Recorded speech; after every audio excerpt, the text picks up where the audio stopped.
Et si nous regardions le péché comme nous regardons Covid-19?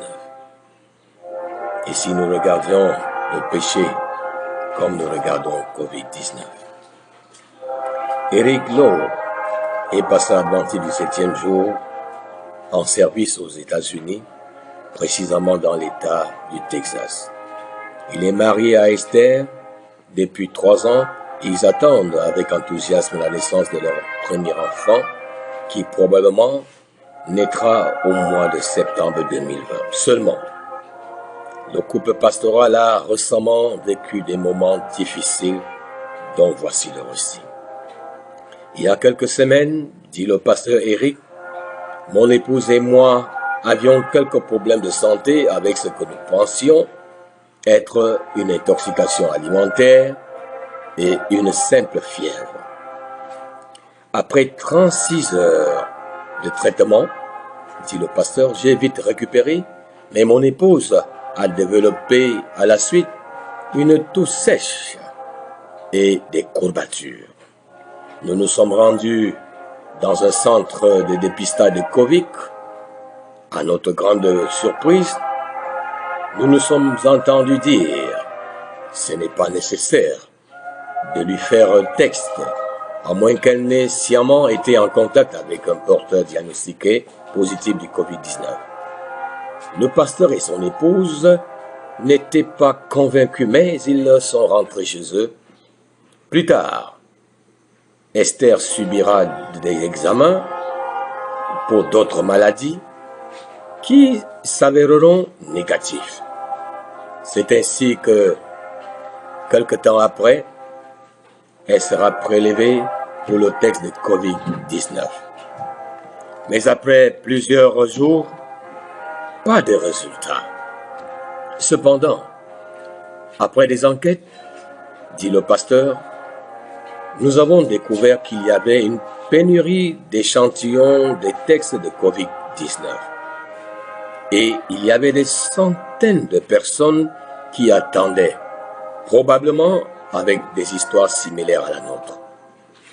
Enfin, dit le pasteur, jeudi à 19h30, près de 12 jours après la mise en quarantaine de plusieurs personnes, les résultats sont arrivés.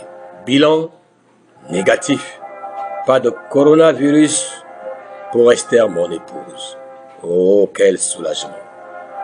Mais quelle épreuve aussi. Chers amis, à bien des égards, l'histoire de ce couple pastoral nous rappelle celle du tout premier virus qui a infecté ce monde. Il s'agit du péché. Comme Covid-19, le péché n'était pas mortel lorsqu'il a été découvert pour la première fois au ciel. Le péché ne semblait pas même mortel quand il est arrivé sur la terre. Mais quand le péché a commencé à se propager du serpent à Ève, et de Ève à Adam et à ses descendants, il est devenu rapidement incontrôlable, véritablement incontrôlable, tel que le Covid-19 aujourd'hui. Malheureusement, contrairement à la réponse du monde par rapport au Covid-19, la plupart d'entre nous ne sont pas trop préoccupés par la propagation du péché.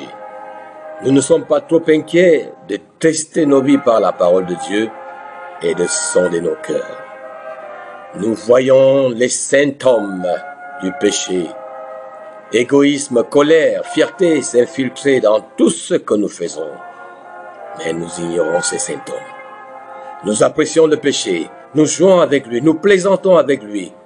Nous faisons tout, sauf de le purger de nos vies. Et cela à tout prix. Bien-aimés, et si l'on faisait les choses différemment? Et si nous traitions le péché comme s'il s'agissait du Covid-19?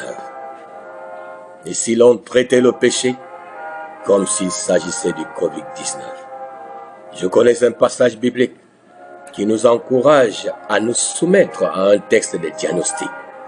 Il est écrit « Sonde-moi Ô Dieu, et connais mon cœur. Éprouve-moi et connais mes pensées. Regarde si je suis sur une mauvaise voie et conduis-moi sur la voie de l'éternité. Psaume 139, versets 23 et 24. Ô bien-aimés, accrochons-nous à Jésus. Allons à lui, avouons-lui toutes nos faiblesses. Avouons-lui tous nos péchés. Car il est écrit, si nous confessons nos péchés, il est fidèle et juste pour nous les pardonner et pour nous purifier de toute iniquité. 1 Jean, chapitre 1, verset 9.